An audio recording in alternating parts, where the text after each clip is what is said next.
ഈ വീഡിയോയിൽ പറയാൻ പോകുന്ന ഒരു ടോപ്പിക് എന്ന് പറയുന്നത് അലി ഖമനൈ, അതായത് ഇറാൻ്റെ സ്പിരിച്വൽ ലീഡർ. അവിടുത്തെ സ്പിരിച്വൽ ലീഡർ എന്ന് പറയുമ്പോഴും മനസ്സിലാക്കേണ്ടത് അതിൻ്റെ പൊളിറ്റിക്കൽ ലീഡറാണ്. അത് ഭരിക്കുന്ന, അതായത് പ്രസിഡൻ്റായിട്ട് ആര് അധികാരത്തിൽ വന്നാലും അവരുടെ മുകളിലാണ് സുപ്രീം ലീഡറായ, അതായത് ഷിയ, അതിൻ്റെ സുപ്രീം ലീഡറായ അലി ഖമനൈ. അദ്ദേഹമായിരുന്നു അതിൻ്റെ ഹെഡ്. ഈ അടുത്ത സമയത്ത് ചിലയിടത്തൊക്കെ വാർത്താ മാധ്യമങ്ങളിൽ വരാൻ ഇടയായി, ചില ഗ്ലോബലായിട്ട് ചില ആർട്ടിക്കിൾസ് വരുന്നുണ്ട്. അപ്പം അതിനകത്തൊക്കെ പറയുന്നത്, എന്തുകൊണ്ടാണ് അമേരിക്ക എന്ന് പറഞ്ഞ രാജ്യം ഈ അലി ഖമനൈ, അതായത് അതിൻ്റെ സുപ്രീം ലീഡറെ കൊന്നതിൻ്റെ കാരണമെന്താ? അപ്പോൾ അതുമായി ബന്ധപ്പെട്ടാണ് ഇത് ഫർദറായിട്ട് ചില കാര്യങ്ങൾ ഞാൻ പറയുന്നത്. കാരണം മലയാളികൾക്ക് ഇത് അറിയാനുള്ള താല്പര്യം കൂടുതൽ കാണുമായിരിക്കും. അപ്പോൾ ആദ്യം മനസ്സിലാക്കേണ്ടത്, അമേരിക്ക ഇങ്ങനെ ഈ ഒരു രാജ്യത്തിൻ്റെ സുപ്രീം ലീഡേഴ്സിനെ ഒന്നും അങ്ങനെ കയറി തട്ടാറില്ല. കാരണം അവരെ അങ്ങ് വിടും. കാരണം ഒരു രാജ്യത്തിൻ്റെ ഹെഡാണ്. അത് ഒരു രാജ്യത്തിൻ്റെ ഹെഡ് പോയി കഴിഞ്ഞാൽ ഹെഡ്ലെസ് ചിക്കൻ പോലെയാകും. അതുകൊണ്ടാണ് ഒരു രാജ്യത്തിൻ്റെ ഹെഡ്, പരമോന്നത അധികാരി, അപ്പോൾ അവരെ ചിലപ്പോൾ പിടിച്ചുകൊണ്ടെങ്കിൽ പോരും, പക്ഷെ അവരെ ഇങ്ങനെ കൊല്ലാറില്ല. പക്ഷെ ഇറാനിൽ അത് സംഭവിച്ചു. അത് കഴിഞ്ഞിട്ട് നിങ്ങൾ ആലോചിക്കുക, എന്നാണ് അദ്ദേഹത്തെ കൊല്ലുന്നത്? അത് കൊന്ന ശേഷം ഏകദേശം 2 ആഴ്ച കഴിയുമ്പോഴാണ് ഇറാനിയൻ ഭരണകൂടം സമ്മതിക്കുന്നത് അവരുടെ സുപ്രീം ലീഡർ കൊല്ലപ്പെട്ടു. അതായത് ആ രാജ്യത്തെ മുഴുവനും തകർത്തെറിയുന്നതിനും തുല്യമാണ്. അതിന് നേതൃത്വം കൊടുത്ത അമേരിക്കയും ഇസ്രായേലുമാണ് ബോംബ് ചെയ്ത് അയാളെ തട്ടിദൂരെ കളയുന്നത്. അപ്പോൾ അതിനു മുമ്പുള്ള ചില കാര്യങ്ങൾ നമ്മൾ നോക്കാം. എന്തുകൊണ്ടാണ് ഈ അടുത്ത സമയത്ത് ഇസ്രായേലി ചാരസംഘടന അവർ അമേരിക്കയ്ക്ക് റിപ്പോർട്ട് കൈമാറി? അതായത് കഴിഞ്ഞ 2 ദിവസം മുമ്പ് അറ്റാക്ക് ഉണ്ടായി. അതിന് ഏകദേശം 2 ആഴ്ച മുമ്പാണ് ഇസ്രായേലി ചാരസംഘടന, ഇസ്രായേലി ഗവൺമെൻറ് അമേരിക്കയ്ക്ക് റിപ്പോർട്ട് കൈമാറുന്നത്. അതായത് ഇറാനിയൻ ഭരണകൂടം, അതായത് ഇപ്പോഴിരിക്കുന്ന മസൂദ് പെസഷ്കാനും കൂട്ടരും അമേരിക്കൻ പ്രസിഡന്റിനെ കൊല്ലാൻ വേണ്ടി പദ്ധതി ആലോചിക്കുന്നു. ഇതാണ് സംഭവം. അപ്പോൾ അതുമായി ബന്ധപ്പെട്ടാണ് ചില കാര്യങ്ങൾ നിങ്ങളെ ധരിപ്പിക്കാൻ ഉദ്ദേശിക്കുന്നത്. നിങ്ങൾ കേട്ട് കാണും, 2018 ഖാസിം സൊലൈമാനി, അതായത് ഇറാൻ്റെ കോഡ്, അതിൻ്റെ ലീഡറാണ്. അതായത് IRGCയോട് തന്നെ പ്രാധാന്യമുണ്ട് കോഡിന്. അപ്പോൾ അതിൻ്റെ ലീഡറായിരുന്നു ഈ പറയുന്ന ഖാസിം സൊലൈമാനി. അയാളെ ബാഗ്ദാദിനടുത്ത്, എയർപോർട്ടിനടുത്ത് വെച്ച് ഡ്രോൺ അറ്റാക്കിലാണ് കൊല്ലുന്നത്. അത് അമേരിക്കൻ പ്രസിഡന്റ് തന്നെയാണ് ഡിക്ലെയർ ചെയ്യുന്ന അയാളെ തട്ടി. അപ്പം എന്തുകൊണ്ടാണ് അയത്തുള്ള ഖമേനിയും അലി ഖമനയും തമ്മിലുള്ള വ്യത്യാസം? അപ്പോൾ നിങ്ങൾ പത്രങ്ങളിലൊക്കെ വായിച്ചു കാണും, ഈ അലി ഖമനൈ ഇറാനെ ഷാർപ്പൺ ചെയ്തു, റീസ്ട്രക്ചർ ചെയ്തു പല കാര്യങ്ങളിൽ.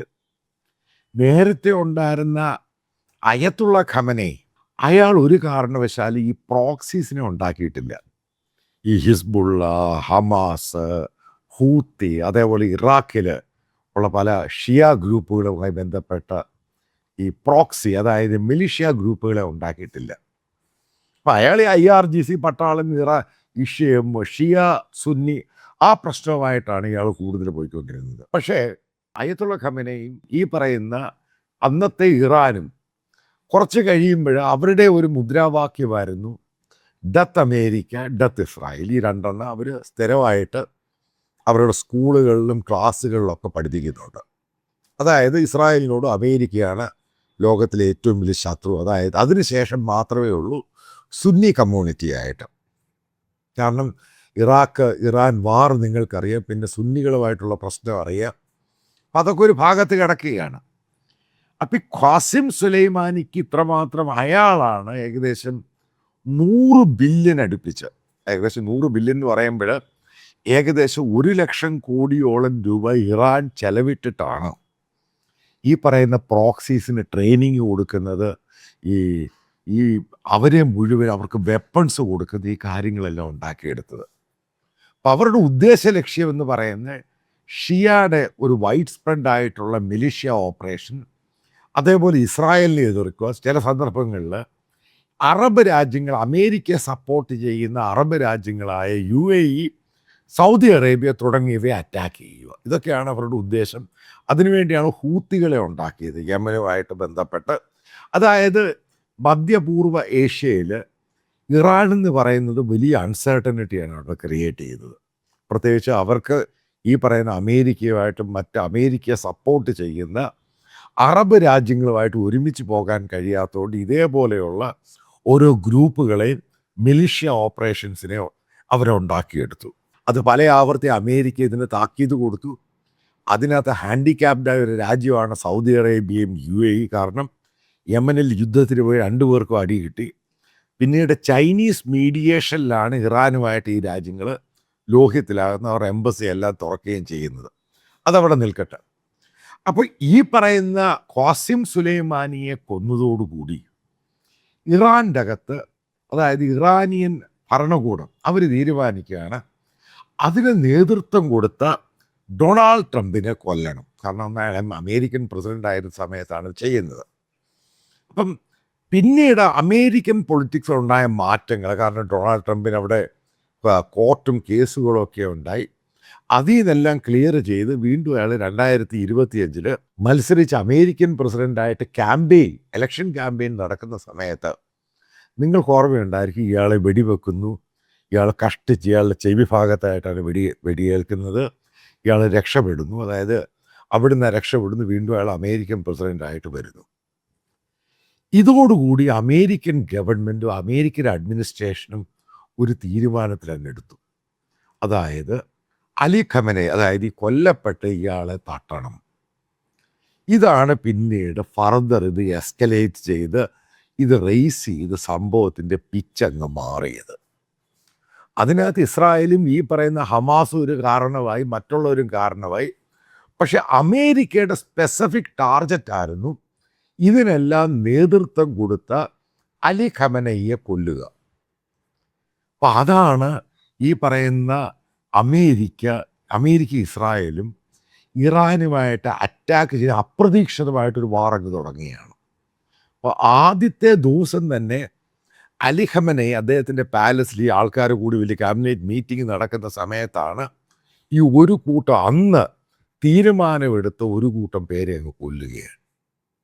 ഇതാണ് ഉണ്ടായത്. ഇത് വലിയ ഷോക്കാണ് ഷിയ ഭരണകൂടത്തിന് ലോകത്തിലും ഉണ്ടായത്. അത് കഴിഞ്ഞിട്ട് ഫർദർ വാർ നടന്നു, ബോംബ് ചെയ്തു. അതേപോലെ തന്നെ ഇറാനും ഈ പറയുന്ന അമേരിക്കൻ അലയൻസ് പാർട്ട്നേഴ്സ് ആയിട്ടുള്ള അറേബ്യൻ രാജ്യങ്ങളും ജോർദാൻ ഉൾപ്പെടെ ഇൻക്ലൂഡിങ് ഇസ്രായേലിലും അവരും മിസൈലും ഡ്രോൺസും അറ്റാക്കൊക്കെ നടത്തി. വലിയ രീതിയിൽ അറ്റാക്ക് ഉണ്ടായി. അതിനകത്ത് മനസ്സിലാക്കുക, രണ്ടും കൽപ്പിച്ചാണ് അമേരിക്ക ഇസ്രായേലും ഇറാനെ നശിപ്പിക്കുക എന്നുള്ള ധാരണയിൽ തന്നെയാണ് IRGC, അതേപോലെ കോഡ്, അവരുടെ എയർഫോഴ്സ്, അവരുടെ നേവൽ ഫോഴ്സ് ഇതിനെ കംപ്ലീറ്റ് എടുത്തങ്ങ് മാറ്റി. അത് മനസ്സിലാക്കുക, അതിനകത്ത് ഈ അമേരിക്കൻ ഇസ്രായേൽ ഭയങ്കര സക്സസ് ഉണ്ടാക്കി. പിന്നെ പൂർണ്ണമായിട്ട് നശിപ്പിക്കുക എന്ന് പറയുന്ന ഒരു വാർ എന്ന് പറയുന്നത് ഒന്നില്ലെങ്കിൽ അത് ന്യൂക്ലിയർ വെപ്പൺസ് യൂസ് ചെയ്യണം, രണ്ടാമത് ഈ പബ്ലിക്കിനെ അറ്റാക്ക് ചെയ്യാൻ പറ്റത്തില്ല. അതേപോലെ അവരുടെ പ്രധാനപ്പെട്ട ഇൻഫ്രാസ്ട്രക്ചറുണ്ട്, അതായത് പവർ, അതേപോലെ തന്നെ ഓയില്, അതിനെ ടച്ച് ചെയ്യാൻ പറ്റത്തില്ല. കാരണം ആ രാജ്യം പട്ടിണിയിലായിപ്പോവും. അപ്പം അതൊരു ബാലൻസ് ആയിട്ട് ഇങ്ങനെ പൊട്ടൻഷ്യൽ ത്രെട്ടായിട്ട് ഇങ്ങനെ വെച്ചുകൊണ്ടിരിക്കുകയാണ്. അപ്പം അതിനിടയ്ക്കാണ് വീണ്ടും വന്നിരിക്കുന്നത് ഇസ്രായേൽ അമേരിക്കയ്ക്ക് റിപ്പോർട്ട് കൊടുത്തത്. ഈ പറയുന്ന മസൂദ് പെഷഷ്കാനും കൂട്ടരും പ്രസിഡന്റ് ഡൊണാൾഡ് ട്രംപിനെ തട്ടാനുള്ള പദ്ധതികൾ തയ്യാറാക്കി. ഇനിയും പ്രശ്നം കുറച്ചുകൂടെ സീരിയസ് ആയിരിക്കും. അതായത് ഇതിനകത്ത് അത് അമേരിക്ക ഉറപ്പായിട്ട് അവരുടെ ഇൻ്റലിജൻസും പരിപാടികളൊക്കെ ഇതിനെപ്പറ്റി അന്വേഷിക്കും. അപ്പോൾ അവരതിനകത്തൊരു കാൽക്കുലേഷൻ വന്നു കഴിഞ്ഞാൽ പിന്നീടുണ്ടാവുന്നത്, അതായത് അമേരിക്ക വല്ലാത്ത രീതിയിൽ കയറി ഇറാനെ അറ്റാക്ക് ചെയ്യും. അതായത് കഴിഞ്ഞ 2 ദിവസം, അതായത് ഏകദേശം 170ഓളം ടാർജറ്റുകളാണ് അമേരിക്ക ഇറാനിൽ നടത്തിയത്. ഈ ടാർജറ്റിനകത്ത് ഈ പറയുന്ന സിവിൽ ന്യൂക്ലിയർ എനർജി ഉണ്ടാക്കുന്ന സ്റ്റേഷൻ വരെ അറ്റാക്ക് ചെയ്തു എന്നാണ് ഇറാൻ പറയുന്നത്. അതേപോലെ ഇറാൻ്റെ റെയിൽവേ സ്റ്റേഷൻ കയറി അറ്റാക്ക് ചെയ്തു. അതായത് ഒരു കാര്യം നമ്മൾ വളരെ കൃത്യമായിട്ട് പറയണം, ചിന്തിക്കേണ്ട വിഷയം, ഏതെങ്കിലും അമേരിക്കൻ പ്രസിഡന്റിനെ ഏതെങ്കിലും രാജ്യങ്ങൾ സ്റ്റേറ്റ് സ്പോൺസർ ചെയ്ത് അവരെ തട്ടാനുള്ള ശ്രമം ലീക്കായി കഴിഞ്ഞാൽ പിന്നെ അമേരിക്ക എന്ന് പറഞ്ഞ രാജ്യം അവരുടെ സർവ്വശക്തി ഉപയോഗിച്ച് അറ്റാക്ക് ചെയ്യും. അതുകൊണ്ട് തന്നെയാണ് ഈ പറയുന്ന അങ്കാരയിലും ഈ തുർക്കിയിൽ വെച്ച് പ്രസിഡന്റ് ട്രംപ് പറഞ്ഞത് ഈ ഇറാനെതിരെ വളരെ മോശമായ ഭാഷ ഉപയോഗിച്ചത്. കാരണം അമേരിക്ക ഇറാൻ ടോക്സിനകത്ത് അമേരിക്ക പറഞ്ഞ ഒരു കണ്ടീഷൻ ഉണ്ടായിരുന്നു ഇറാനോട്. ഡെത്ത് അമേരിക്ക, ഡെത്ത് ഇസ്രായേൽ എന്നുള്ള സംഭവങ്ങൾ അവിടെ പഠിപ്പിക്കാൻ പാടില്ല. ആ ഒരു മുദ്രാവാക്യം മാറ്റണം. പക്ഷേ ഈ പറയുന്ന അലി ഖമേനിയുമായിട്ടുള്ള ആ ഫ്യൂണറലിനകത്ത് നിങ്ങൾ കണ്ടു കാണും, പല നേതാക്കളും അമേരിക്കൻ പ്രസിഡന്റിനെതിരെ, അമേരിക്കക്കെതിരെ, ഇസ്രായേലിനെതിരെ പൊട്ടൻഷ്യൽ രീതിയിലുള്ള ത്രെട്ടും മുദ്രാവാക്യങ്ങളും മാത്രമല്ല അവർ പ്രസംഗിക്കുകയും ചെയ്തു. ഇത് അമേരിക്ക എന്ന് പറഞ്ഞ രാജ്യം ചെറുതായിട്ടല്ല കാണുന്നത്. അതിന് വലിയൊരു ഡയമെൻഷനും പൊട്ടൻഷ്യലായിട്ട് നിങ്ങൾ മനസ്സിലാക്കണം. അമേരിക്ക എന്ന് പറഞ്ഞ രാജ്യം ഇത് വെറുതെ തള്ളിക്കളയത്തില്ല.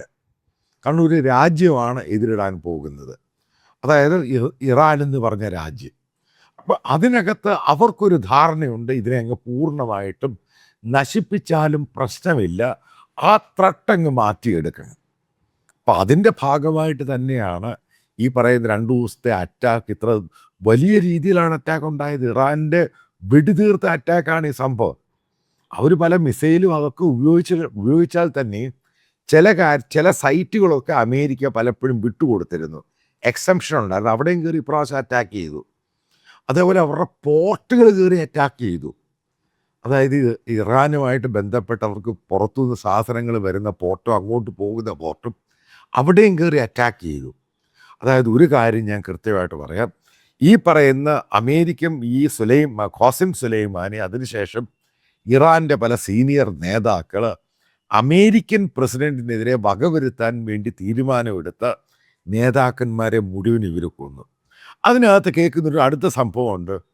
അതായത് മുസ്തഫ ഖമനായി, അതായത് അലി ഖമനായിയുടെ മകൻ, അയാൾ ഈ ഫ്യൂണറലിനകത്ത് എവിടെയും കണ്ടില്ല. ഒന്നില്ല അയാൾ സീരിയസ്ലി ഇഞ്ചേർഡ് ആയിരിക്കും, നടക്കാനോ എടുക്കാനോ പറ്റാത്ത അവസ്ഥയായിരിക്കും, അല്ലെങ്കിൽ അദ്ദേഹം തട്ടിപ്പോകാനുള്ള സാധ്യതയുണ്ട്.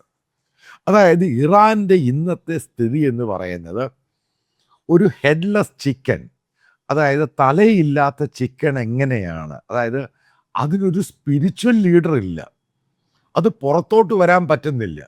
ഇയാളുടെ സ്റ്റേറ്റ്മെൻറ്റുകളൊക്കെ ഓരോന്നൊക്കെ റെക്കോർഡ് ചെയ്ത് വേറെ ആൾക്കാരുടെ സ്വരത്തിലാണ് പറയുന്നത്. ഇങ്ങനെ ഒരു ഈ രീതിയിലാണ് ഇറാൻ്റെ മാറ്റം. ഇതേപോലെയുള്ള, അതായത് ഇസ്രായേൽ ഇതേപോലെ അമേരിക്കയ്ക്ക് കൊടുത്തിരിക്കുന്ന റിപ്പോർട്ട് അനുസരിച്ച് ഇങ്ങനെയൊക്കെ സംഭവം ഉണ്ട് എന്നുണ്ടെങ്കിൽ നിങ്ങൾ മനസ്സിലാക്കുക, മിഡിൽ ഈസ്റ്റ് ഏഷ്യ ശാന്തതയിലോട്ട് പോകാനുള്ള വലിയ കുറവുകൾ കാണാൻ പോകുന്നു. പ്രശ്നം വളരെ രൂക്ഷമായിട്ട് തന്നെ പോകും.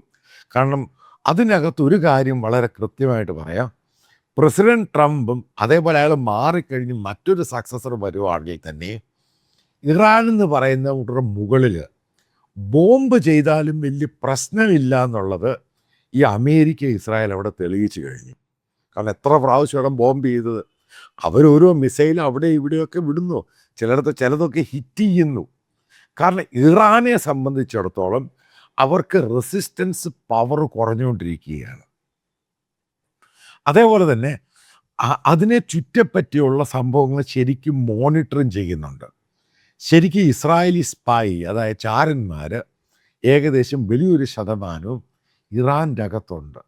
അപ്പം ഇറാനെ ഏത് രീതിയിലും തകർക്കാൻ കിട്ടുന്ന അവസരം ഈ 2 രാജ്യങ്ങളും മാക്സിമം ഉപയോഗിക്കും എന്ന കാര്യത്തിൽ യാതൊരു സംശയവുമില്ല. കാരണം ഇറാൻ്റെ അകത്ത് വന്നിരിക്കുന്ന അവരോടുള്ള പല ആൾക്കാരെ, അവിടെ പ്രതിഷേധങ്ങളും പരിപാടികളും, അതിലുണ്ടായ പല ആൾക്കാരെ ഇറാൻ ഗവൺമെൻറ്റിന് എതിരെയാക്കി അവരെയൊക്കെ ചാരന്മാരാക്കി മാറ്റിയിട്ടുണ്ട്.